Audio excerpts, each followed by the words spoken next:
Hello everyone and welcome to what appears to be the most important game of the Olympiad from the final round. It's Max Warmerdam representing the Netherlands versus Jakhongir Vakhidov representing Team Uzbekistan, who are of course having a brilliant event and they're fighting for first place.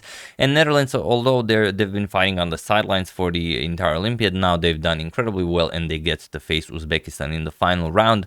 And everything is hanging around this game. Board 1 was Abdusattor versus Anish Giri. That game ended in a draw. Then Yakubov versus Jordan Van Forest also ended in a draw. And Sindarov versus Benjamin Bok also ended in a draw. So here it is all up to Max Warmerdam and Jakhongir Vakhidov to see who will grab that one extra point to either get a really strong placement in the Olympiad or even win the Olympiad. So let's see what happened in this game. Max Warmerdam has the white pieces and he opens with e4. We have c5. Again, we are spoiled with games here, just having a Sicilian game, not some sort of a Berlin.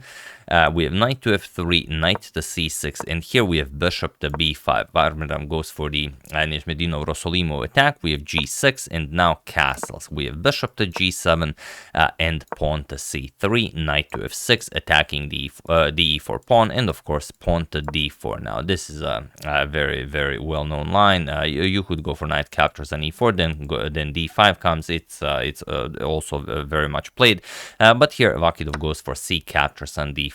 We have e5 now, challenging the knight here. This is also known as the Lutikov gambit. Knight to d5 and c captures on d4. We have knight to c7 now, attacking the bishop, and now knight to c3. And almost exclusively here, castles and knight captures on b5 is played. But here we have a6 by Vakhidov, and it is now as of move 9 that we have a completely new game.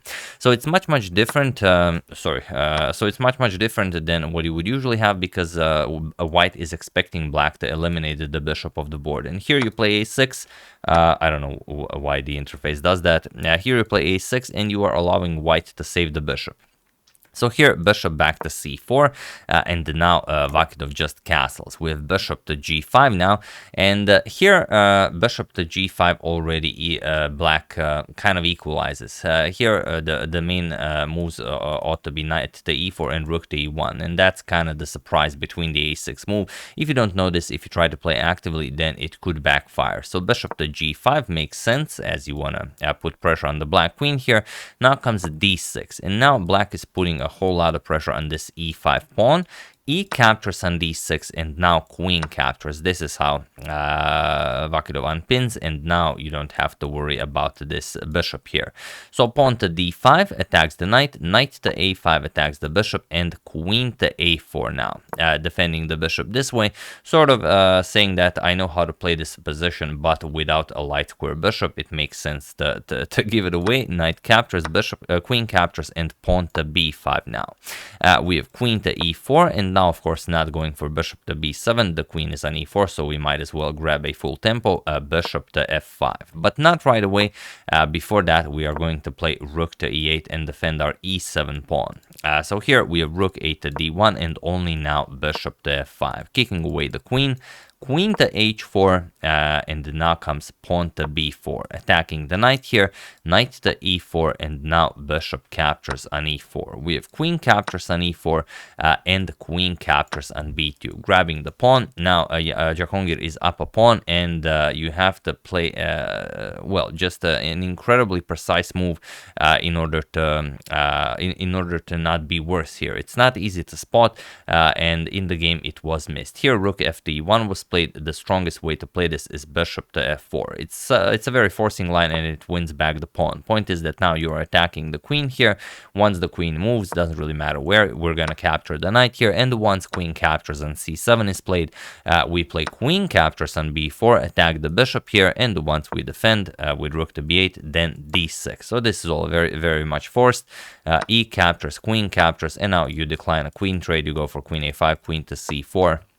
And you get this position where it's equal material, but it's a bishop against a knight on an open board. Material on both sides of the board. The black should be a little bit better, but nothing serious. So that's how you should play this. However, after rook f to e1, he allows Vakhidov this beautiful bishop to c3 move, which keeps the pawn, and now it's just very hard to prove anything here with white.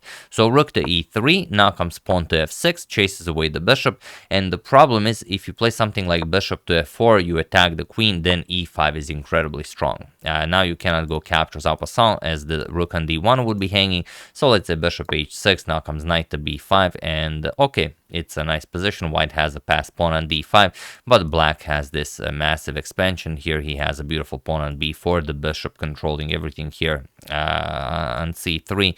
So it's very, very hard to play this with white. Chances are black would win this very, very quickly.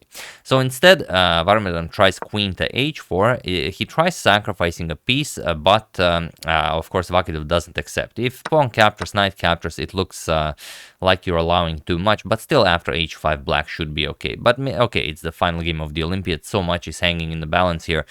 We don't want to over push our luck. So here knight captures on d5 instead, and now rook e to d3, putting pressure on the knight, just pawn to e6. We have bishop captures on f6, bishop captures on f6, and now comes well, instead of this bishop captures on f6, you could play queen f4. Queen f4 is basically enough to get a winning advantage, but it's hard to visualize such things. Now, what are we playing here? The bishop is attacked 3 times, so you have to play something. If bishop g5, we just trade queens, and now you have a winning endgame. So that's one way to do it. But the move that was played in the game is just, well, it's just a much more practical solution to the idea. Bishop captures on f6. Queen captures on f6, and now the move from the thumbnail, queen captures on h2. Such a classy move, getting rid of your queen from d6, so the knight can move and capture the queen. So king captures on h2, knight captures on f6, and now you have this endgame where black is up 2 pawns, but still two rooks for each, knight for each side.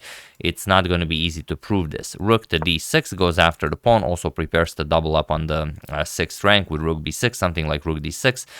Knight d4 attacks the rook and the df2 pawn here, so now just rook to b6. And well, you could guard this with a5 and then kind of force white to maybe defend with king back to g1. Maybe that would be okay. We have an instant trade. Knight captures on f2.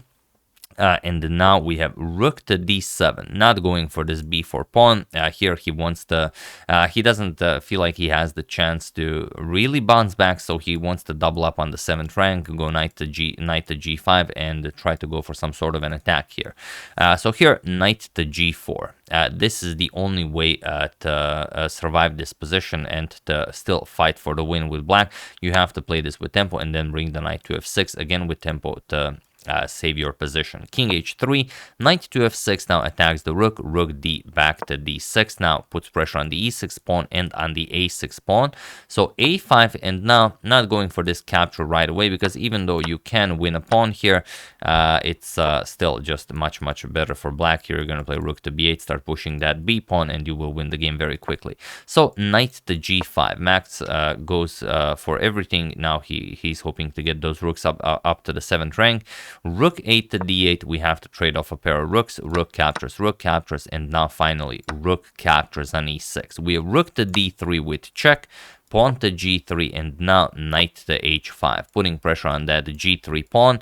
And the situation on the clock is very tricky. Max has some 6 minutes on the clock. Vakhidov has 5 minutes on the clock, and 4 more moves until they reach time control. So here, king to h4. Very classy idea.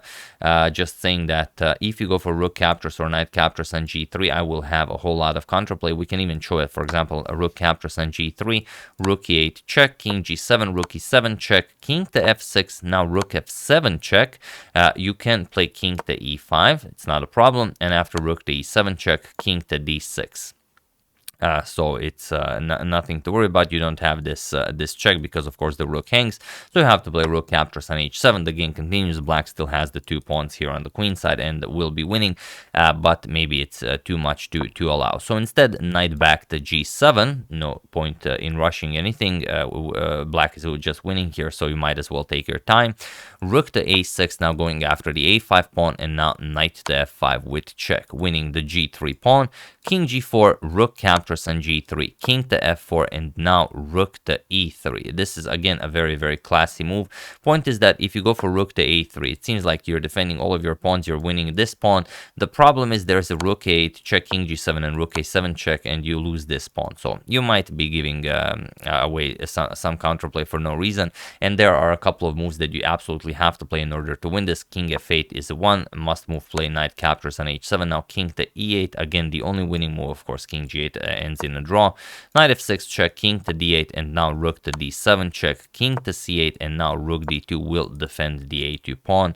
Like I said, okay, the black position is still winning, but maybe it's a bit too much to give. So rook to e3 instead, giving up the a5 pawn, rook captures on a5, and now rook to e7. We have rook to b5, going after the b4 pawn as well. Now comes h6, attacking the knight here. Rook to b8 check, king to g7, and now knight to f3. Waiting with the capture as our knight was hanging, knight to e3, and now king to g3. So now it's only a matter of technique, but there's so much hanging on this game that it can be, it's such an intense moment. It's hard to imagine how it even was to try and push this for a win. Rook to e4, now comes rook b7 check. Of course, Max will try now to just harass the black king, hope for something.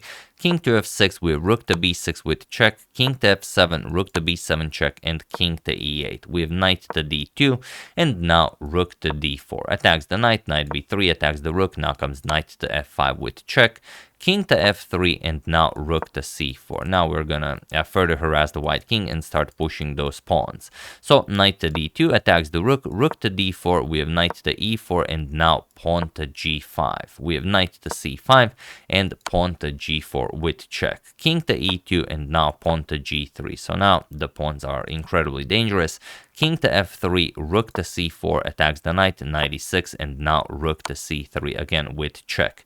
King f4 attacks the knight, but now just pawn to g2. You don't care about your knight because you are getting a queen into the game, and it seems like maybe there could be something here because you are so close with the king, but not really. If your king was here, that would be a whole different story. Then maybe you would have some, rook to g8 ideas, but your king is not here.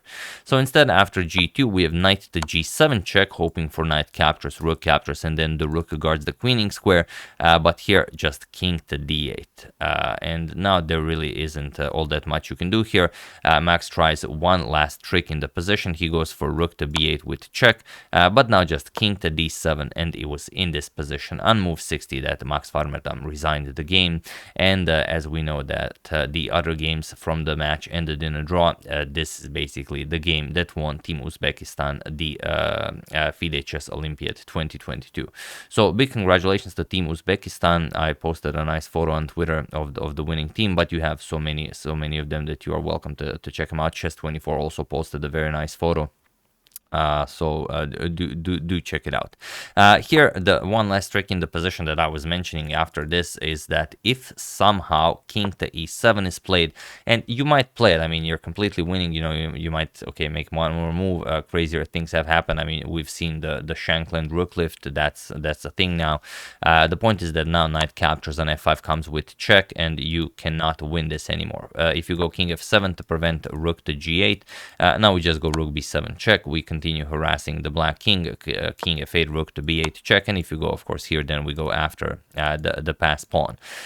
So that would be the idea, but of course he's not to be tricked. King to d7 was played. Now there are no more checks, and of course now you just resign. There's no more playing this. Once you play any move, you can give one check, then we just move the king, and once you move the rook, we bring a queen into the game, and that's it. So brilliant game by Jakhongir Vakhidov, taking down Max Warmerdam with the black pieces in the final round of the Olympiad, and thus winning the gold medal for Team Uzbekistan. Truly incredible.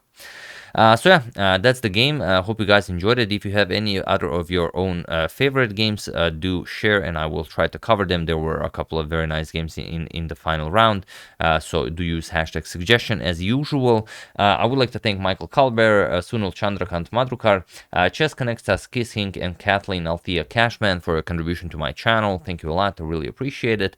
As usual, you can check 2 of my previous videos here. Thank you for watching, and I will see you soon, continuing the coverage of the Olympiad, of some of the other games, and then we are going to Miami, as you guys might have expected.